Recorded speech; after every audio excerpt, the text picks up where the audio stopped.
Bienvenue dans Politmag, spéciale élection municipale. Les Français ont la parole pendant toute cette campagne. On fait le point sur vos préoccupations au quotidien.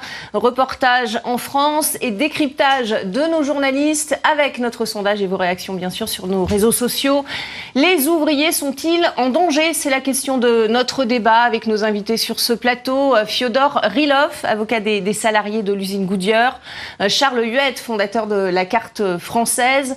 Xavier Mathieu, ancien porte-parole CGT Continental et comédien, ainsi qu'Alexis Poulain, journaliste et cofondateur du Monde Moderne.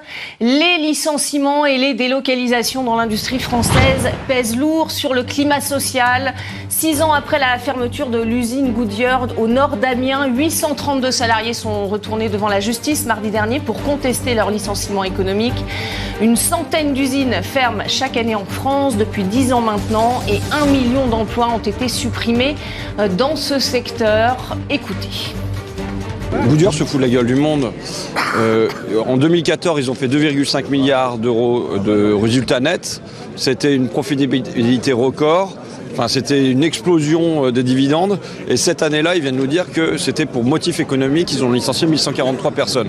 La raison, elle est simple, c'est qu'on a provoqué une délocalisation vers la Pologne. Il n'y avait pas de fiscalité à payer et c'est exactement les mêmes causes qui ont produit les mêmes effets sur le site qui est juste à côté de Whirlpool. On a des situations individuelles qui sont catastrophiques, des gens qui n'ont pas retrouvé de boulot et que le peu qui retrouvent de boulot, c'est toujours dans la précarité. Donc Goodyear a installé durablement les gens dans la précarité et aujourd'hui on veut venir dire voilà c'est fini, il faut que ça cesse. Donc il y a deux mondes qui s'opposent aujourd'hui. Il y a celui de Macron et il y a le mien. Le mien, c'est celui de l'ensemble des salariés de cette région qui n'en peuvent plus d'être broyés au quotidien parce que des actionnaires ont décidé de faire tout et n'importe quoi. On a toujours cette détresse suite aux licenciements économiques, si c'en est un bien sûr, de Goodyear, qui sont retournés devant les prud'hommes pour obtenir gain de cause et obtenir justice surtout. Vous dites c'est surtout un combat pour la dignité humaine. Oui, enfin c'est un combat pour la dignité, mais c'est aussi un combat actuel contre ce que Macron et son gouvernement ont mis en place depuis que l'usine a été fermée. Vous savez qu'il y a eu plusieurs réformes du Code du travail. Elle a été fermée il y a 6 ans. Absolument. Et donc que Macron dans cet intervalle-là, voilà, entre 2014 et aujourd'hui, Hollande et Macron ont enlevé du Code du travail quasiment tous les articles sur le fondement desquels les salariés de Goodyear font le procès au prud'homme. C'est-à-dire que Hollande et Macron ont pété le Code du travail, pardon, je suis un peu trivial, pour que des groupes comme Goodyear puissent licencier désormais sans entrave. Parce que si un groupe fait aujourd'hui ce que Goodyear a fait en 2014, la possibilité d'attaquer ce groupe et de dénoncer les licenciements comme étant sans justification est quasi nulle. Voilà. Et c'est absolument scandaleux. Donc la bataille que mènent les salariés qui ont été licenciés par Goodyear, c'est une bataille qui est extrêmement politique. Ils veulent que le juge dise « il n'y a pas de motif à nos licenciements » et en même temps, ils veulent montrer les multinationales sont encadrées n'est pas supportable, parce qu'en réalité, ces multinationales ne sont plus encadrées du tout. C'est liberté totale, faites ce que vous voulez, cassez l'outil industriel, licenciez les gens à tout va, il n'y a plus de limite. Au nom de la compétitivité, c'est ce que met en avant, en tout cas, l'usine Goodyear. Manque de compétitivité. Mais attendez, certains disent non, oui. C'est pas vrai, il y avait des bénéfices, donc c'est toujours la même question. Non mais attendez, là, il n'y a pas, une sorte de problématique mystérieuse. Il suffit de regarder les comptes de la société. Et lorsque les salariés ont été licenciés, les comptes du groupe Goodyear affichaient 2,5 milliards de dollars de profit net. De profit net, c'est-à-dire que les impôts avaient été payés, tout a été réglé. Et ces 2,5 milliards étaient dans la poche des actionnaires. Bon, donc vous voyez, il n'y a pas de débat autour de cette question des performances de Goodyear. Non, la vraie question qui est sur la table, c'est est-ce qu'il faut considérer qu'une société ou un groupe qui fait des profits absolument gigantesques doit être empêché de licencier? Ou est-ce qu'il faut dire à ce type de multinationale, si vous faites beaucoup de profits, eh bien, merveilleux, continuez à en faire davantage, même si cela doit passer par des licenciements, par la destruction de l'industrie, par le fait de sinistrer des bassins d'emploi, par l'écrasement des vies humaines. Oui, on va parler des conséquences, évidemment, sur les territoires également. Xavier Mathieu, vous avez vécu cette situation. Vous avez été licencié de l'usine Continentale de Clairvaux dans l'Oise en 2009. Comment est-ce qu'on vit ces situations ? C'est terrible, hein. Moi j'ai attendu 11 ans pour toucher mes indemnités définitives. J'étais poursuivi en justice, donc... Et ce qui est terrible, c'est que aujourd'hui, les contis, il y a encore plus de la moitié des mecs qui sont à la rue, qui n'ont pas de travail. Et en ayant eu des indemnités assez colossales à l'époque, on a réussi à se battre, on a réussi à avoir tout ce que, avec les lois Macron, les gens ne pourront plus avoir. Ce qui veut dire, c'est que les gens aujourd'hui, 11 ans après, il y en a la moitié dans la merde. Et encore, on a réussi à se battre et à obtenir des indemnités qui ont fait que les gens, le temps a duré, a été un peu moins dur. Le temps de voir tous les gens à l'avenir, là, ils vont se faire virer, et en plus avec rien. C'est-à-dire que les plafonds seront fixés, les gens, les usines pourront fermer tout en sachant combien ça leur coûtera. C'est-à-dire qu'ils pourront même faire comme avec nous. Nous, ils nous ont dit qu'il fallait faire des efforts, on a baissé nos salaires, on a baissé nos primes. C'est-à-dire que pendant 2 ans, le patron, il a fait des économies avec cet argent-là, il l'a mis de côté, et avec cet argent, il a payé les licenciements. C'est-à-dire que c'est terrible. Et en fait, on se rend compte que Goodyear, comme les autres, en fait, plus les usines sont riches, plus c'est facile pour eux de licencier. Donc voilà, c'est-à-dire que plus les ouvriers font du profit, plus les usines gagnent d'argent, et plus c'est facile de licencier. Parce qu'ils ont du pognon. Continental, ça leur a coûté le prix d'une usine neuve. Bien sûr. La fermeture de l'usine, ça leur a coûté 300 millions d'euros. C'est le prix de l'usine Continental neuve. Vous imaginez ? Ils ont fait 7 milliards de bénéfices depuis. Qu'est-ce qu'ils en ont à foutre ? Alexis Poulain, est-ce que l'État aide justement à ce que ces entreprises ne ferment pas ? Est-ce que l'action de l'État en matière de support, en tout cas de ces industries, est suffisante selon vous ? Bien sûr que non. Enfin, vous avez à la fois l'État qui aide les entreprises à s'implanter. Alors, on fait beaucoup de cadeaux. Attirer, on l'a vu, bien sûr, cadeaux fiscaux. Il faut être compétitif dans l'attrait de l'investisseur étranger. Donc, on fait tout pour les faire venir. On veut même, quand c'est pas l'industrie, les traders, on veut les faire venir et surtout qu'ils payent moins d'impôts que les autres parce qu'eux, ils ont beaucoup d'argent. Enfin, cette fameuse théorie de l'attractivité. Donc, on leur fait des ponts en or. Et quelques années après, quand l'usine ferme, les politiques s'agitent devant les caméras, font des promesses, font semblant en fait de dire qu'on va faire quelque chose, mais il ne se passe rien. Ils sont tout à fait dépossédés. À partir du moment où vous tenez l'emploi par l'investissement, c'est extrêmement volatile. Une usine, une entreprise, une multinationale, elle n'a pas de pays. Elle va aller en fonction de où est le cadeau. Donc elle va arriver quand le cadeau est là. La main-d'œuvre est peut-être moins chère aussi. Évidemment, mais d'abord aussi, il y a le côté incitation fiscale, et puis on veut bien se faire voir, et puis c'est un beau marché, la France. Quand vous êtes BlackRock, c'est bien, c'est un nouveau marché qui va s'ouvrir avec les retraites, par exemple. Donc on fait tout pour plaire en disant c'est très bien, donc on vous offre des emplois. Et là, le politique est content, il met sur son petit tableau, regardez, on nous a promis tant d'emplois. Que fait Macron depuis qu'il est élu ? Eh bien, en janvier, avant Davos, il invite tous les grands investisseurs internationaux, il dit, ils m'ont promis des milliards, ils m'ont promis plein d'emplois. Oui, on attend toujours les emplois promis en 2019 pour 2020. Mais là, en 2020, ils ont refait des promesses. Et ça, dans quelques années, on n'aura pas plus d'emplois. Et puis, le moment où l'usine ferme, on ne peut plus rien faire. Donc il ne faut pas croire que parce que les investisseurs sont attirés à un moment par un pays, ils vont y rester et ils vont surtout faire de l'emploi pérenne. C'est certainement pas ça. Alors comment faire de l'emploi pérenne en France ? Charles Huette, vous dirigez une entreprise vous-même. Comment est-ce que c'est le coût de la main-d'œuvre qui fait que l'industrie est plus ou moins sinistrée aujourd'hui en France ? Il y a différents sujets sur la compétitivité. Après, c'est surtout d'avoir une usine qui tourne, qui a des lignes de production pleines, qui vend ses produits à des consommateurs, parce qu'on a tous un rôle, on n'est pas que spectateurs de tout ça, à des consommateurs qui font savoir que ils arrêteront de consommer ces produits, des pneus ou des sèche-linges ou d'autres produits s'ils arrêtent d'être fabriqués dans leur région. Et c'est le sens de la carte française que j'ai lancée, du Made in France. C'est que les syndicalistes et les acteurs économiques et sociaux s'appuient sur les consommateurs et agissent concrètement avec leur carte bleue au quotidien. À l'intérieur de la France, là on reste sur le marché intérieur. Sur le marché intérieur, en soi... Acheter français, en gros. Acheter français pour pousser ces entreprises à maintenir les emplois localement. Parce que, et demain, dire que Whirlpool ayant délocalisé en Pologne, j'arrête d'acheter du Whirlpool. Donc ça, c'est une des solutions pour essayer de garder ces industries en France ? De fait, c'est à la fin de la journée, en dernier ressort, c'est toujours le consommateur qui dirige ses actionnaires. S'ils veulent vendre, s'ils veulent faire des profits, il faut bien que leurs produits soient vendus. Si les consommateurs arrêtent d'acheter les produits d'actionnaires ou de directions qui considèrent comme voyous ou pas vertueuses, et qu'à l'inverse, ils soutiennent concrètement, mais il faut pas seulement le dire, il faut le faire au quotidien, le fruit du travail de ces usines, et forcément ça va aller dans le bon sens et dans le sens du maintien de ces usines. Alors on va faire un petit tour dans la région centre Val-de-Loire. C'est la moins attractive de France. C'est celle qui a le plus faible taux d'embauche par habitant en France. Un chômage qui a augmenté pour les plus de 50 ans et une perte d'activité qui concerne plutôt les femmes, on va le voir. Un dernier trimestre 2019 avec une nette augmentation des arrivées pour licenciement économique. C'est plus 8% des inscrits. Vous voyez ce reportage de Nadège Abderrazak et Lucas Tua. Ne m'appelez plus jamais Arjo Wiggins, c'est ma dernière volonté. Ah bah oui, là oui. Pourquoi ? Parce que c'est ce qu'on a vécu. Ce qu'ont vécu Anne Brodin et 569 autres salariés, c'est la fermeture d'Arjo Wiggins, une usine de papier implantée depuis près de 2 siècles à Bessay-sur-Braille, village de 2200 habitants. Pour de nombreux salariés, les dirigeants n'ont rien fait pour éviter le naufrage. Pire, ils l'auraient provoqué. Peut-être qu'on se trompe, mais on est persuadé que c'était volontaire, la fin de cette usine. Elle n'a pas...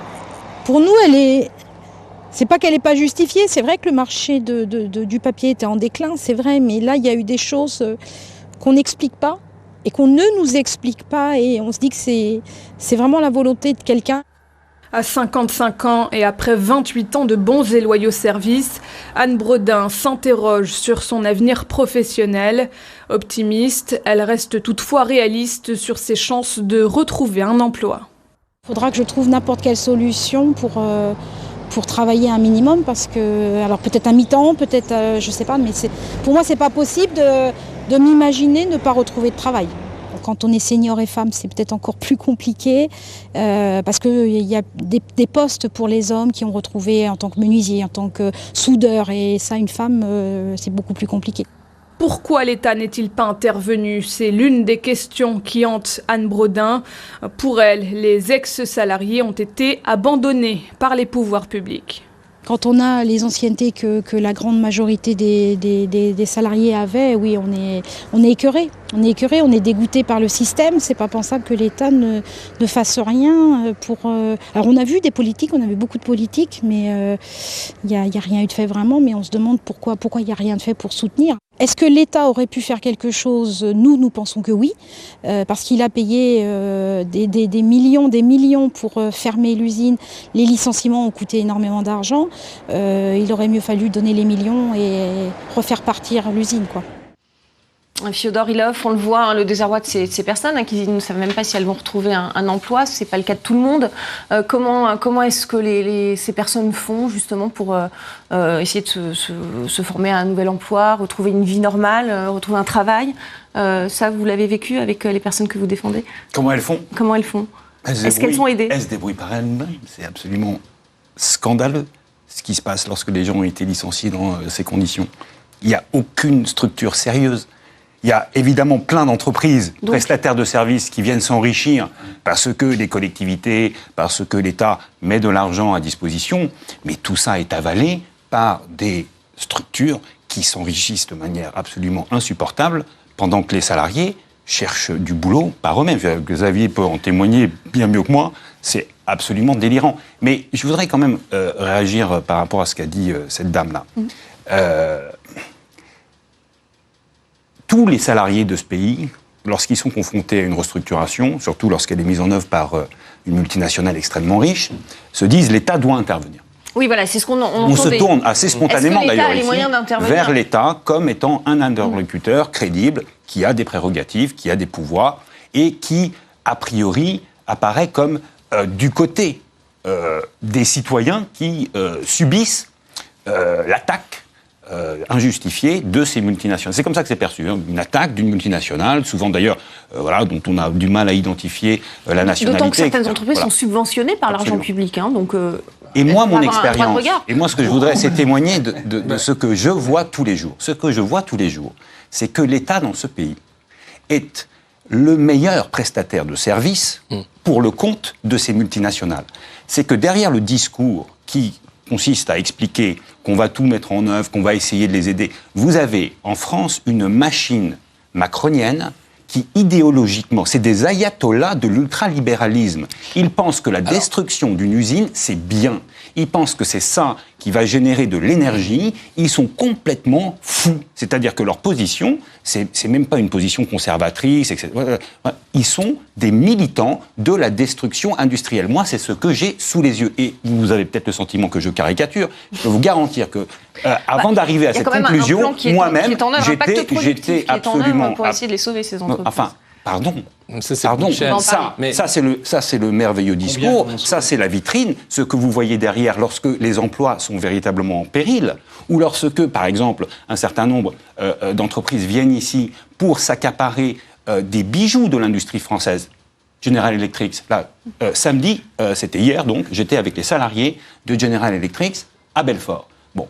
Et je connaissais un peu la situation. Ceux qui m'ont raconté sur la manière dont Macron, déjà à l'époque, était intervenu pour essayer d'endormir tout le monde, pour que les gens acceptent sur place que cette industrie soit transférée à une multinationale américaine, alors qu'on savait dès le départ que son intention était de démanteler l'essentiel des unités industrielles de Alstom en France, de les délocaliser et surtout de ne pas remplir les promesses qui avaient été faites en matière d'emploi. Je vous rappelle que 3000 emplois devaient être créés, c'est écrit noir sur blanc, c'est même signé par Macron, ça n'a jamais été réalisé, pas un emploi a été créé, au contraire, on en détruit des milliers. Tout ça est en réalité accompagné, encouragé par l'appareil d'État macronien. C'est ça la réalité. Le problème, c'est qu'on arrive toujours en fin de course quand l'usine ferme. On n'a pas les armes, en fait, pour se défendre. C'est là, en général, que c'est médiatisé. Bien sûr. Mais par exemple, en ce moment, vous avez Paris Europlace, la place financière de Paris, qui réfléchit à un système pour se protéger des fonds agressifs. En disant qu'il faudrait éviter que des investisseurs, justement, rentrent au capital, deviennent majoritaires, et puis ensuite demandent à cracher plus de profits pour liquider les boîtes. Alors ça fait débat en disant « Ah, mais si on commence à faire des lois pour se protéger, on va être moins attractif. » On revient à ce problème de l'attractivité, en disant « L'investisseur va pas venir, vous savez, c'est compliqué. » Donc c'est toujours le politique qui fait la loi. Or, le politique, il est lâche, il ne fait pas les bonnes lois. Pire encore, parfois, il est juste lobbyiste pour l'industrie, pour la multinationale qui va le payer derrière. Donc, oui, il est même complice. C'est ce que je dis. Parce que, par exemple, on voit les problèmes des caisses de chômage, les retraites. Enfin, les retraites aujourd'hui, la guerre sur les retraites aujourd'hui, c'est pas l'histoire des jours travaillés, de nombre d'années. La vérité, c'est que les caisses, elles sont pillées depuis des années. Le CICE, c'est 40 milliards. 40 milliards. Qui devait embaucher, soi-disant, il avait son petit badge à l'époque, 1 million d'emplois. Ils n'ont pas embauché une personne. Ce qui est encore plus cynique dans l'histoire, c'est que vous vous rendez compte que non seulement ils n'ont pas embauché, mais la plupart des entreprises se sont servies de cet argent pour licencier. Ça veut dire que cet argent n'a pas servi à embaucher des gens, il a servi à licencier. C'est-à-dire que bien sûr, le peuple français, les Français, par leurs impôts, ont contribué au licenciement de toutes les usines actuelles. Qui, par exemple, tous ces gouvernements, on vous dit, le chômage, il faut aller pointer, il faut justifier, alors que j'ai rien à justifier, c'est ce que je paye tous les mois dans mon salaire, et le jour où je suis au chômage, c'est à moi, c'est pas au gouvernement, peu importe. On doit toujours justifier d'un emploi ou d'une période de chômage. Ou, par exemple, les 42 milliards qui ont été versés, quelle entreprise a eu à justifier une embauche ou pas? Comment on peut donner autant de pognon à ces entreprises? Ils n'embauchent pas une seule personne. Et comment on peut ne pas réclamer cet argent au minimum quand ils ferment les boîtes? Parce qu'ils ne peuvent même pas le faire. Chez Whirlpool, ils ont touché du pognon. Ils n'ont pas rendu l'argent. C'est terrible. Les caisses la problématique des retraites aujourd'hui, comme le chômage, comme le reste, ce n'est pas qu'elles sont vides parce qu'il y a trop de gens qui travaillent par rapport au chômage. Elles sont vides parce que on spolie le salaire des ouvriers. Parce que les réductions de taxes, de machin, c'est pas vrai. Quand l'État fait un cadeau des charges patronales, ce qu'ils appellent les charges patronales, ce sont des cotisations sociales. C'est mon salaire. Quand il fait une économie de 1 000 € sur mon salaire demain, c'est mon salaire. C'est l'argent qui doit aller dans mes caisses sociales. Ce sont des salaires différés qui font que c'est ma retraite que je paye. L'État fait cadeau de ma retraite au patron. Et après, quelques années plus tard, il vient vous dire « Les caisses sont vides, il faut travailler 3 ans de plus ». Ça veut dire que j'ai payé pour ma retraite. On est sur le débat des retraites, on va se retourner un petit peu sur... L'exemple est les cotisations sociales, les cadeaux, on est en train de parler de les milliards qui ont été donnés par les entreprises, par l'État aux patrons. On l'aurait utilisé pour fabriquer des emplois, il y aurait des millions d'emplois aujourd'hui. Oui, c'est clair et net. Il faut arrêter de faire semblant de croire que pour Macron et tous ceux qui poussent dans la même direction que lui, c'est anormal. C'est pas anormal, ça, pour eux. Pour eux, c'est exactement le résultat recherché, même si, évidemment, pour expliquer l'ensemble de ces dispositifs, ils disent que c'est favorable à la création d'emplois. Et ils s'en foutent qu'aucun emploi ne soit créé. En revanche, que les actionnaires s'enrichissent grâce à l'argent du contribuable, ça, ils sont contents. Ils sont contents. Ils sont contents. Ils ont été en déclin depuis des dizaines d'années aujourd'hui. Il y a eu une embellie néanmoins. C'est une façon de dire on va donner de l'argent. En 2018, il y a eu un regain, en tout cas l'érosion de l'industrie française s'est arrêtée en 2018 suite au CICE, vous en parliez peut-être, aux mesures incitatives en tout cas pour essayer d'encourager cette industrie. Charles Huët, quand on est à la tête d'une entreprise, il faut aussi être compétitif pour rester ouvert, vous nous l'avez dit tout à l'heure. Ça veut dire quoi? Un coût du travail qui devrait être moindre? C'est toutes ces mesures en fait qui sont attendues au niveau des entreprises? C'est pas forcément sur le coût du travail, mais il faut regarder toutes les choses comparables. Mais il y a le sujet effectivement du contexte réglementaire et fiscal. Il y a les taxes de production en particulier en France qui interrogent, parce que c'est tous les impôts qu'une entreprise va payer avant de générer le premier centime de chiffre d'affaires. Et ce qui invite quand même à relativiser quand même et à questionner ce sujet de la compétitivité, c'est que... Parce qu'on n'est pas très compétitif finalement. Non, mais un pays comme la Suisse par exemple, qui est très libéral... On voit le coût du travail en France, c'est 38 € et 42 pour l'Allemagne. Et l'Allemagne a 2 fois plus d'industrie qu'en France. Mais après, compétitifs. Il faut voir la production. En France, le taux de production, c'est là où il est le meilleur.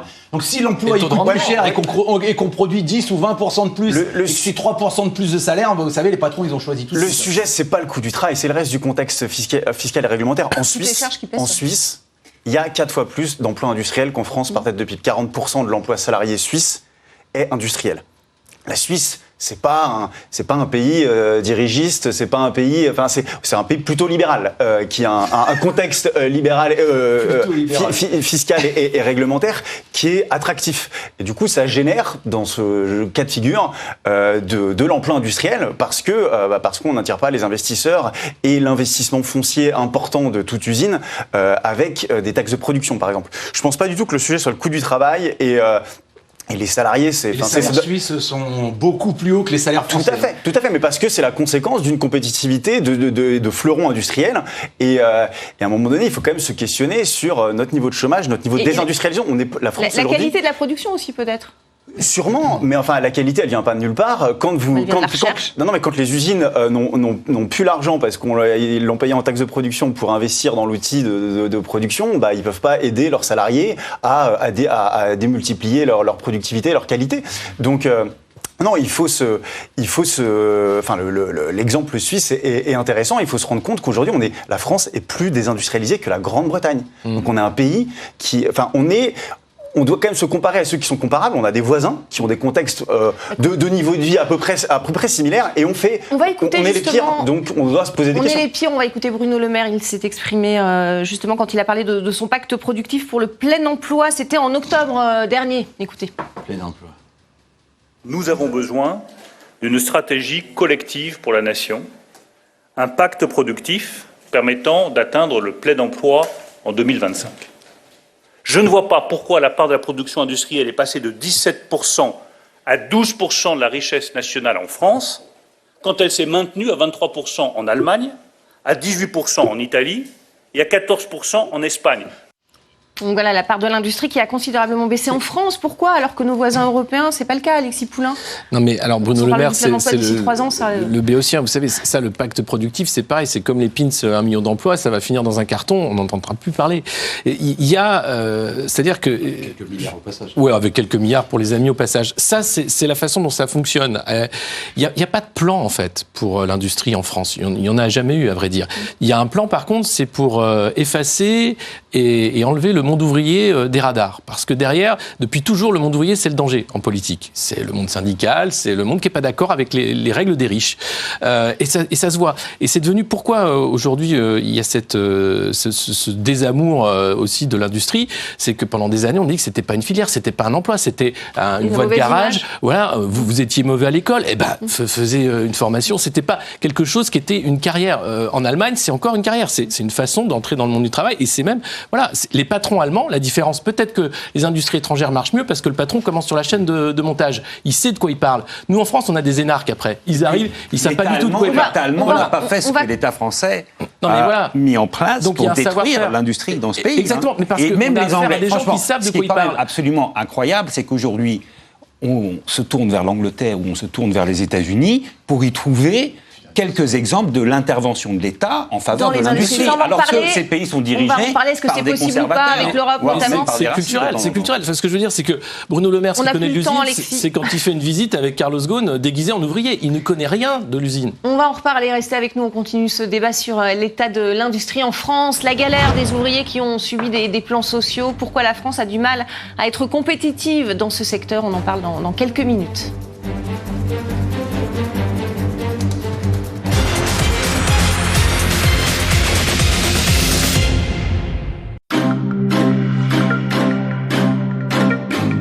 Bien comprendre que les champs de schiste pétroliers américains, dans quelques temps, vont s'arrêter de produire. Si vous voulez, toutes les données pétrolières sont confidentielles. Est-ce qu'on peut imaginer qu'à terme, avec le pétrole de schiste, les Américains soient énergétiquement indépendants? Non.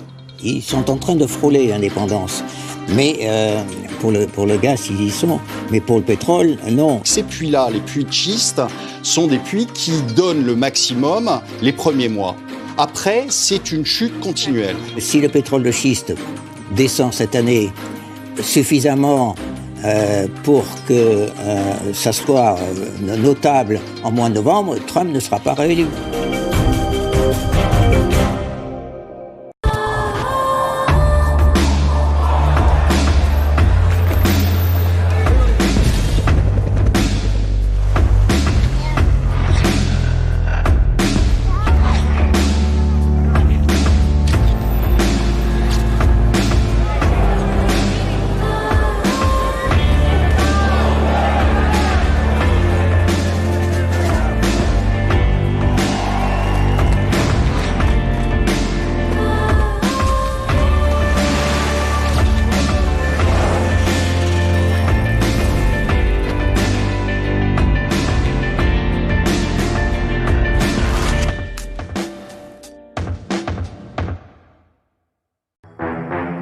Où est-ce qu'on en est au niveau de la radicalisation dans le sport? Le terme radicalisation, c'est un peu un mot valise et on met beaucoup de choses qui ne reflètent pas la réalité. Là, on parle de la radicalisation islamiste dans le sport. C'est tout ce processus qui peut conduire quelqu'un à se mettre en marge totale de la société, parfois même basculer vers l'action violente. En 2016, le mouvement sportif considérait que ce n'était pas son affaire et qu'il n'avait pas à être une sorte de délateur des pouvoirs publics. Parce que le sujet, c'est qu'aujourd'hui, toute une série de phénomènes nous échappent. Ce sont ces associations qui se créent, ou bien des structures qui se créent en dehors du mouvement organisé. Certains ont dit le sport amateur, c'est le premier lieu vecteur de radicalisation. C'est faux, c'est la prison. Dans les clubs, il peut y avoir des cas de prosélytisme, mais par contre, les radicalisés ne vont plus à la mosquée, ils ne sont plus à l'école, ils ne sont plus dans les clubs. Retirez-vous de la tête que le sport radicalise.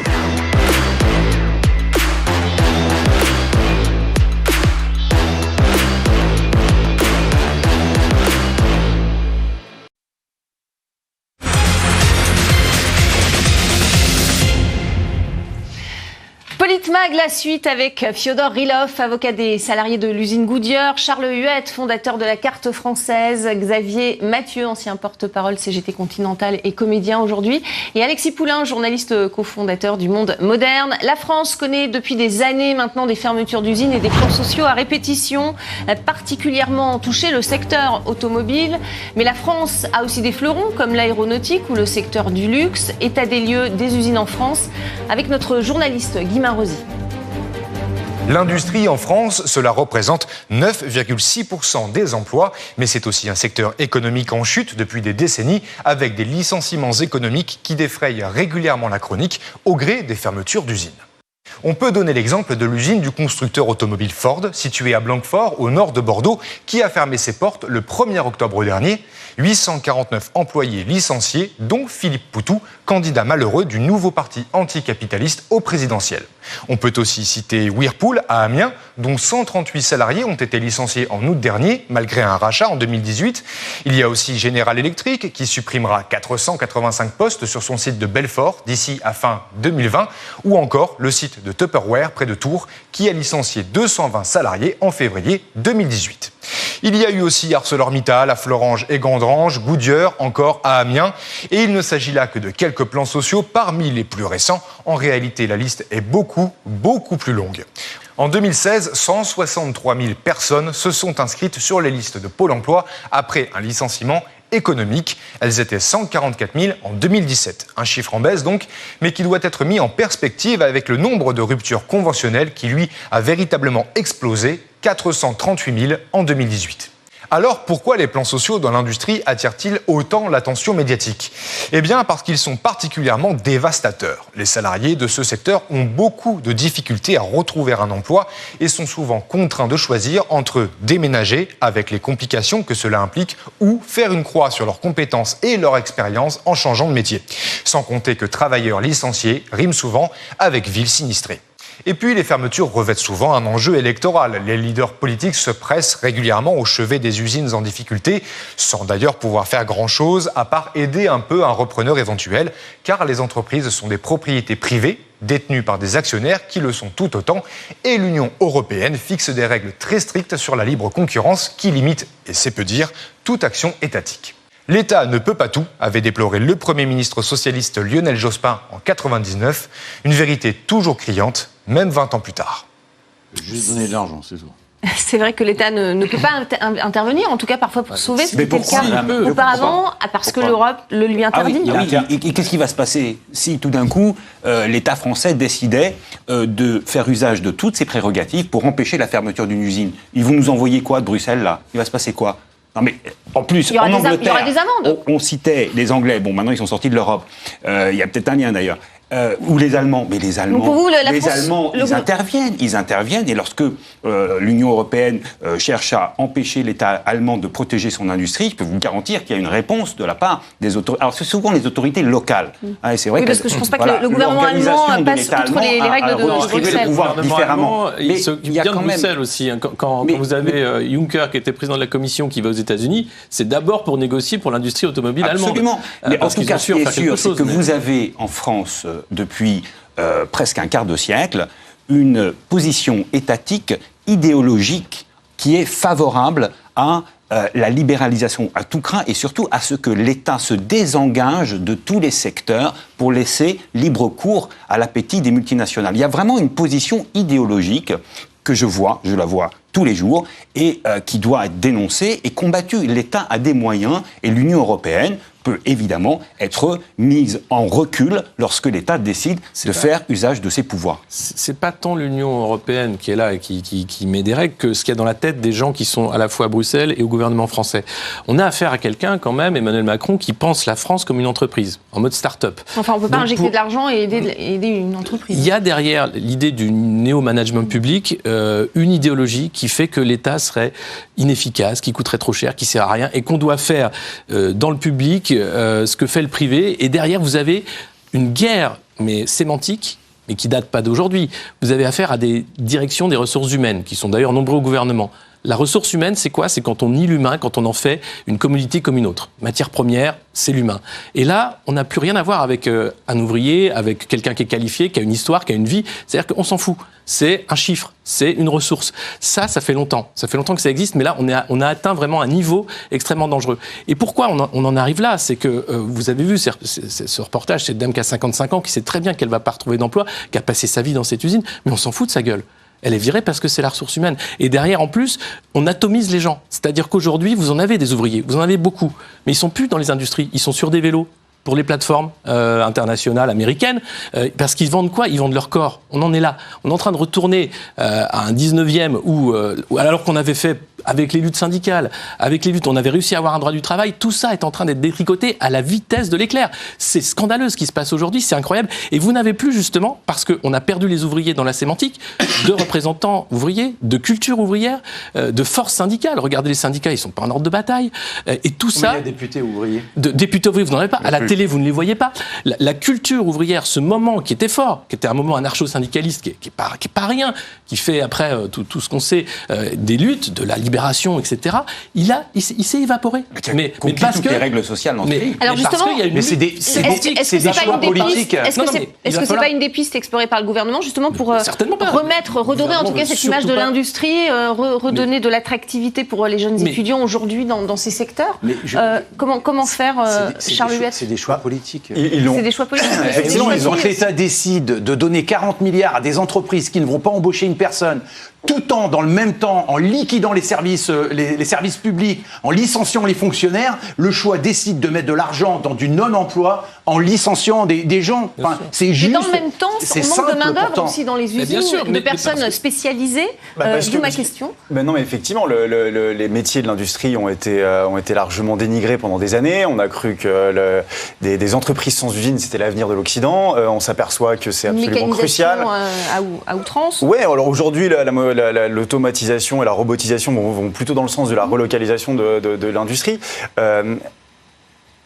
Vous posez la question de pourquoi l'État ne peut pas faire, mais la question c'est pourquoi on doit. Pourquoi je dis que l'État peut faire. C'est ça, mais pourquoi on doit attendre après l'État?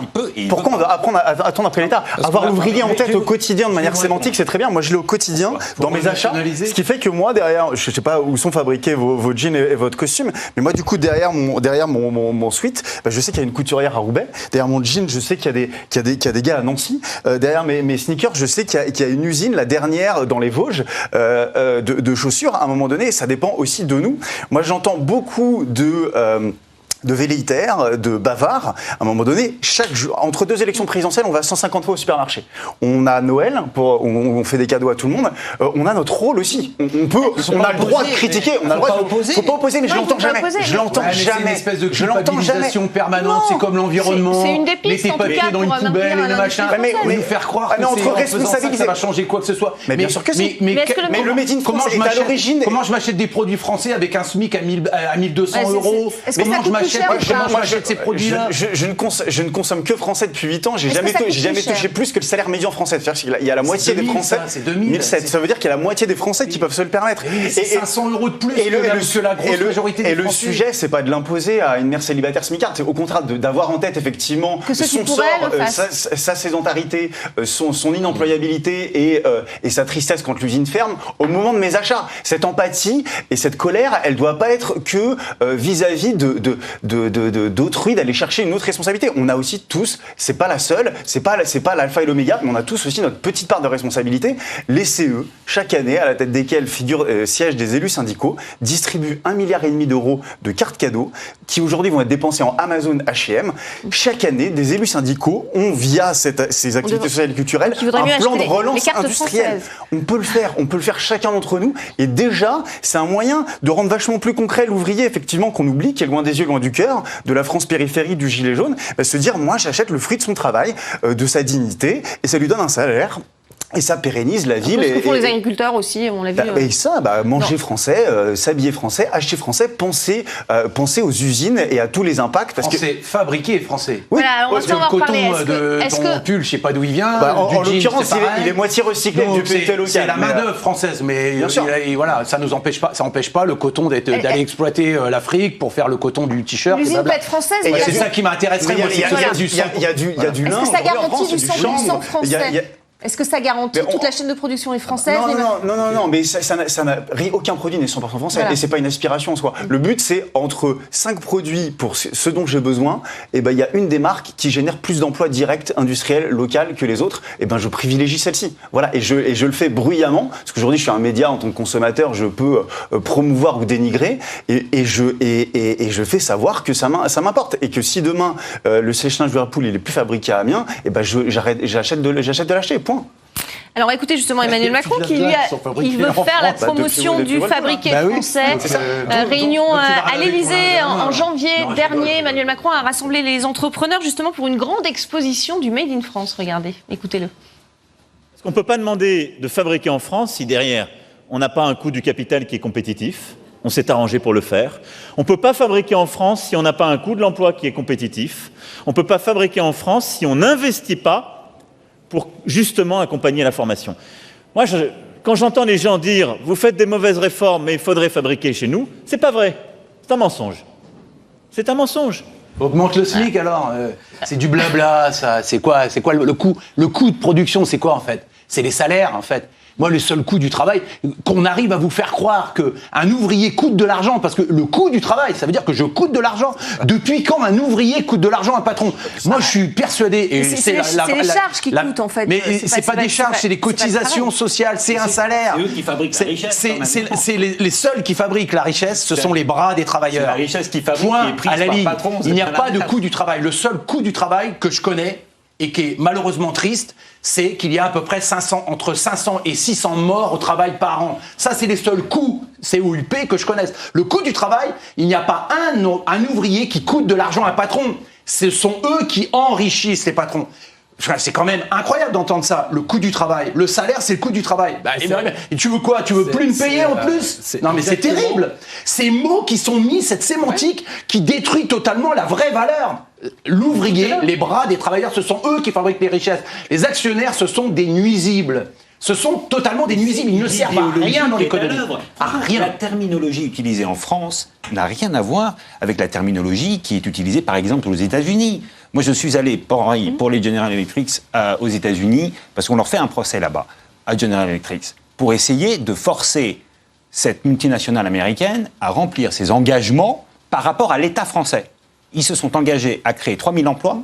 L'État français, Macron, ne fait rien, même pire, dissimule l'existence de cet engagement pour ne surtout pas avoir à dire quoi que ce soit d'hostile à l'égard de General Electric. Et ce sont les salariés qui se substituent à l'État, là pour le coup, et vont faire un procès à General Electric pour que les Américains créent de l'emploi en France, alors qu'ils sont en train de faire exactement le contraire. Bon, franchement, quand vous avez un État qui a une position aussi extrémiste, ils sont extrémistes dans le domaine de l'idéologie libérale, ils sont vraiment, à la limite de ce qu'on peut faire. Et que vous utilisez des termes qui sont maintenant diffusés, même vous, chère madame, vous intégrez cette terminologie. Absolument, pour enfermer le débat, dans leurs objectifs à eux. Voilà. Regardez où on en est. Regardez où on en est. Je veux revenir là-dessus. La guerre sémantique, elle est extrêmement importante pour comprendre l'entourloupe dans laquelle on vit, qui s'appelle le capitalisme. Alors, ça peut fonctionner, à la papa, etc. Là, on est dans le néo-capitalisme où vraiment, c'est les actionnaires qui s'en foutent plein les fouilles, pour parler trivialement. Mais coût du travail, effectivement, c'est pas un coût. Charge sociale, c'est pas des charges. Flexibilité du travail, ça veut dire quoi? Ça veut dire virer les gens plus facilement, c'est tout. Après, on enrobe ça avec un peu de formation. Mais derrière, tout ce qu'on nous cache, c'est la captation du profit. On n'a jamais autant été productif dans l'histoire de l'humanité. Où est passé l'argent? Où est passé l'argent? C'est-à-dire que là où on finançait une structure sociale, et ça revient sur le débat des retraites, on a les moyens d'une solidarité nationale, même internationale. On peut faire la sécu, on peut faire la retraite, on peut même faire quelque chose de fantastique. Seulement, vous avez quelques voraces, il y a un livre qui est sorti avec ce titre-là, qui captent la richesse, qui captent le profit, qui sont actionnaires. Et au XXIe siècle, je suis désolé, il va falloir remettre la lutte des classes sur la table, et soit vous êtes actionnaire, soit vous êtes révolutionnaire. Mais il n'y a pas le choix. Bien sûr qu'elle n'existe pas, mais on veut gommer cette lutte des classes. De coût du travail. On le voit actuellement dans la le mot lutte des classes, c'était plus compliqué à utiliser. Maquillé, c'est guillotine qu'il a voulu dire. Lutte des classes, il va falloir remettre la guillotine. Non, pas la guillotine. Non, parce que c'est une lutte politique. Moi, je pense pas que la violence soit l'alpha et l'oméga. C'est une lutte politique. Il faut la ramener sur les plateaux de télévision. Tous les jours, quand vous êtes ouvrier, la lutte des classes, et vous avez votre patron dans les réunions de CE qui vous dit, syndicaliste, mais arrêtez la lutte des classes, c'est fini. Justement, est-ce que est-ce que mettre en confrontation toujours les patrons face aux ouvriers, c'est pas la bonne solution non plus, puisque les uns ont besoin des autres. Allez dire ça. Les uns et les autres ont besoin. C'est les ouvriers qui se licencient tout seuls et c'est les patrons qui sont. Regardez ce qui s'est passé quand ça c'était. Faut pas généraliser peut-être. Le début de cette C'est les histoire. patrons qui licencient, les ouvriers qui sont licenciés. C'est comme ça, c'est pas dans l'autre sens. Quand on arrache la chemise du responsable d'Air France. À quel prix vous vous rappelez cette scène où on arrache la chemise du responsable d'Air France parce qu'il se fout ouvertement de la gueule des gens. En caméra cachée, il explique que oui, tous ces cons, en fait, il faut les mettre dehors, ça va vite, ça suffit. Là, on a quelque chose de l'ordre de la violence, mais une violence cachée, c'est-à-dire que la violence en cravate, c'est jamais de la violence. Et quand vous êtes à bout, parce que vous savez qu'on va vous foutre à la porte, que vous n'avez rien derrière, et là, toutes les vous devenez violent. conséquences, et votre famille a évidemment bien sûr, à et on vous dit nourrir. vous êtes violent, mais la violence en cravate, jamais elle est montrée du doigt, jamais. Quand vous avez un patron qui vient vous voir et qui vous explique, comme chez Continental par exemple, ou chez Air France, qui vous explique que vous allez faire des efforts, vous baissez les salaires, vous avez moins de comment dire, de repos, on réduit tout, et que grâce à ça, vous allez sauver votre boîte, et que c'est le même mec qui vient 3 ans après vous dire qu'il va vous licencier, qu'on vous l'avait en face de lui, si vous n'avez pas juste envie de lui péter la gueule, et si c'est la violence, elle est où la violence? D'accord, mais est-ce que le fait de licencier aussi, c'est possible, une entreprise ne peut pas garantir des emplois à vie. Aujourd'hui, on peut être mobile aussi, non? C'est peut-être ça aussi qui a changé. Mobile, oui, on peut travailler gratuitement. C'est la lutte pour la répartition. C'est la lutte pour la répartition des richesses. Voilà. Les Goodyear, ils ont bataillé pendant 7 ans pour empêcher la fermeture de leur usine, mais surtout pour garder leur emploi et leur salaire. Et pendant qu'ils ont conservé leur emploi et leur salaire, eh bien, ils conservaient une partie des richesses de Goodyear. Voilà. Et que voulait faire Goodyear? Voulait fermer cette usine, licencier les gens pour que les richesses qui étaient prises par les salariés reviennent aux actionnaires. Cette bataille-là, ça s'appelle la lutte des classes. C'est-à-dire que tous les jours, partout, voilà, et ça se voit peut-être davantage dans les grands groupes où vous avez des organisations de salariés qui savent organiser la résistance, oui, mais partout, même dans les petites entreprises, il y a une bataille au quotidien pour savoir où va la richesse. Bien sûr que dans les entreprises qui ne font plus de richesse. Il y en a. Oui, quand il y a des bonnes raisons. Est-ce que vous avez déjà vu? Moi, franchement, je vois des salariés qui m'appellent pour engager des actions judiciaires dans le cadre de ces batailles tous les jours. Jamais, jamais aucun salarié étant vraiment dans une structure en faillite qui a vu son patron retrousser ses manches pour essayer de redresser. Jamais ils ne m'ont appelé pour venir faire un procès dans ce cas de figure. Lorsqu'on m'appelle, c'est parce qu'il y a des richesses faramineuses et qu'on les licencie en même temps et qu'eux veulent organiser une bataille qu'on appelle la lutte des classes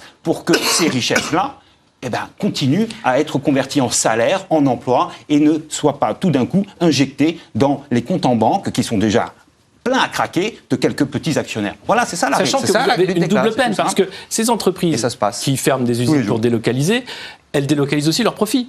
Elles utilisent les paradis fiscaux pour ne pas payer l'impôt en France. Oui. Donc vous avez une double arnaque. Celle à la fois de faire croire que l'emploi existe et que derrière les promesses d'emploi, il y aurait une promesse d'investissement. Les vrais assistés, dans le bouquin que j'ai écrit, j'essaie de le montrer. C'est les assistés. Mais les vrais assistés, c'est les actionnaires. Ce sont les plus gros assistés de la planète. Ils ne font rien. À qui appartenaient les pneus Goodyear fabriqués à Amiens? À qui appartenaient les pneus Goodyear fabriqués sur le territoire picard à Amiens? Lorsque le pneu sortait de la chaîne, à qui il appartenait ce pneu? Il appartenait à une société luxembourgeoise. Voilà. La société luxembourgeoise, c'est très simple à comprendre, apportait le caoutchouc, mettait le caoutchouc au début de la chaîne, et à la sortie de la chaîne, le caoutchouc était transformé en pneu, mais le pneu continuait à appartenir à la société luxembourgeoise qui avait donné la matière première. Et donc, ensuite, le pneu, il est vendu en France, à la sortie de cette usine, il est vendu en France à un client français, mais qui fait la plus-value? La marge, elle est réalisée par qui? Par une société au Luxembourg. Et donc le profit est sur un compte en banque au Luxembourg et vous avez zéro impôt versé l'Union européenne. Parce que sur le paradis fiscal intra-européen, vous avez le Luxembourg, le Pays-Bas, l'Irlande, le pays Malte, le Portugal d'une certaine façon. Il n'y a aucun plan au niveau européen pour lutter contre ces paradis fiscaux intra-européens. D'ailleurs, on ne les traite pas de paradis fiscaux. C'est des partenaires commerciaux.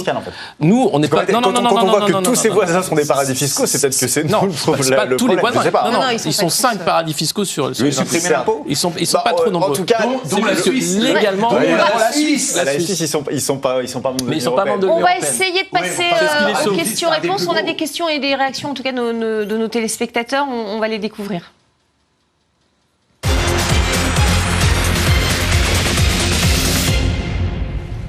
Et la question posée sur les réseaux sociaux, c'était l'industrie française a-t-elle un avenir? Oui, nous dit un internaute, à condition que le gouvernement protège nos fleurons au lieu de les vendre à tout va. Réaction, Alexis Poulain. Protéger les fleurons, ça veut dire quoi? Ça veut dire être protectionniste. Non, ça veut dire être protectionniste. Tous ces secteurs qui marchent. Oui, mais pour marcher, il faut être capable de se protéger. Aujourd'hui, on a quelqu'un à la tête de l'État qui vend en lot l'industrie française, la France en général. Quand il fait le rendez-vous de Versailles, c'est pour dire investissez, il y a plein de trucs à faire. Quand il fait la réforme des retraites, c'est pour ouvrir des nouveaux marchés de la dette aux fonds internationaux. On n'est même pas capable de créer un fonds souverain français. Parce qu'on pourrait dire, écoutez, on va créer un fonds nationalisé où chaque... Bien sûr, mais français. Des fonds de pension. Mais vous l'êtes non, mais surtout pas. Non, mais je sais pas. Non, mais on pourrait être souverain là-dessus. On pourrait dire pourquoi pas. Il n'y a aucune politique de défense des intérêts français. Quand vous avez vous êtes pas un discours, moi je vois pas où est cette politique à l'international. D'accord, et c'est absolument délirant. Franchement, je crois que c'est le seul pays. Il y a une volonté d'attirer les investisseurs. Non, mais franchement, par exemple, sur les prix de transfert. Bon, je ne veux pas rentrer trop dans les détails, mais les prix de transfert, c'est vraiment l'État qui accepte de se faire escroquer. Oui.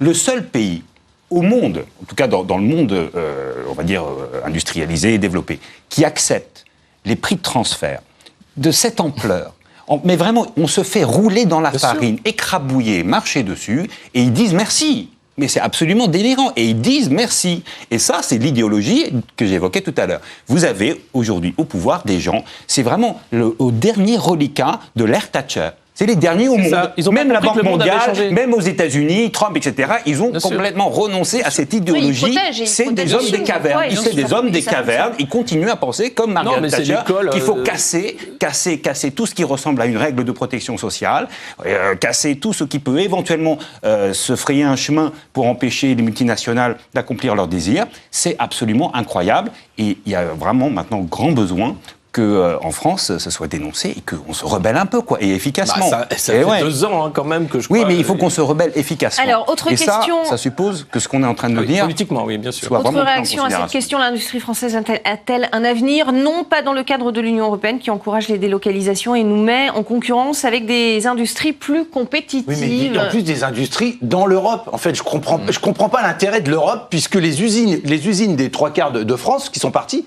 c'est dans des pays européens. Alors, c'est quoi l'Europe? Ça sert à quoi l'Europe en fait? Je comprends pas.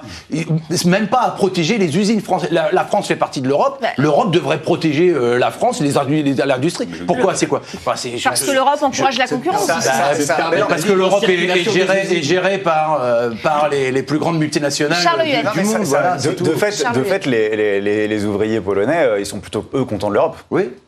Mais voilà à quoi sert l'Europe. C'est ça. Ça n'a pas servi les intérêts de la France et l'Europe continentale. Non, mais de fait, sur Whirlpool, il y a un effet de vase communicant direct au détriment des travailleurs picards et au bénéfice des travailleurs polonais. Donc, de fait, l'Union européenne, elle a 2/3 des délocalisations industrielles françaises sont parties vers l'Union européenne. C'est que 10% vers la Chine. Alexis Poulain, très court pour terminer. L'Union européenne part d'un principe solidaire. On met en commun le charbon et l'acier. C'est plutôt bien. Justement parce qu'on est dans une optique protectionniste dans les années 50. Et puis arrivent les années 90 et là on est parti sur le néolibéralisme et la compétition de tous contre tous. Il y a le travailleur détaché. Il faut 15 ans pour se rendre compte que c'est une énorme bêtise. Aujourd'hui on s'en rend compte, mais c'est pas possible. Il faut bien sûr défendre des champions nationaux et même... Pourquoi on est incapable de faire des champions européens? C'est toujours là, sur la table. Parce que le principe européen, aujourd'hui tel qu'il est à Bruxelles, il n'autorise pas ça. Pire, il combat ça. Donc il faut complètement changer si on veut avoir un avenir dans ce monde. Il ne faut pas oublier que derrière un fleuron, quand on emploie le mot fleuron, ce seront... Moi, la première chose que je vois, c'est les travailleurs qui sont dedans. Et du savoir-faire. C'est pas un Boeing ou un Airbus, c'est les travailleurs qui l'ont fabriqué. Donc, faut jamais oublier ça. Et cette petite dame qu'on a vue tout à l'heure, elle a fait partie de ça. C'est elle qui fait partie du fleuron on est fiers de l'industrie française et tout. Ce sont eux sont eux qui l'amènent. Et c'est à eux qu'il faut penser quand on achète au quotidien, quand on fait il faut les payer, quand on consomme. Il faut les payer correctement. Il faut arrêter d'en parler, il faut le faire. On a largement dépassé le timing de cette émission. Merci beaucoup en tout cas d'avoir débattu sur ce plateau ce soir. Politmag, la suite, l'info. Restez avec nous.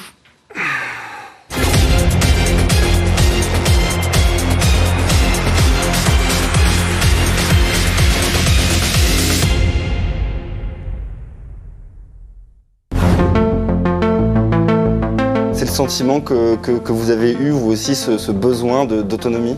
Oui, complètement. Ouais. Besoin d'autonomie, besoin de retourner à des choses plus essentielles en fait, et vraiment de sentir qu'on n'est pas forcément un poids pour la planète. Il y a une idée derrière, il y a une philosophie aussi. On a vu la serre, les plantes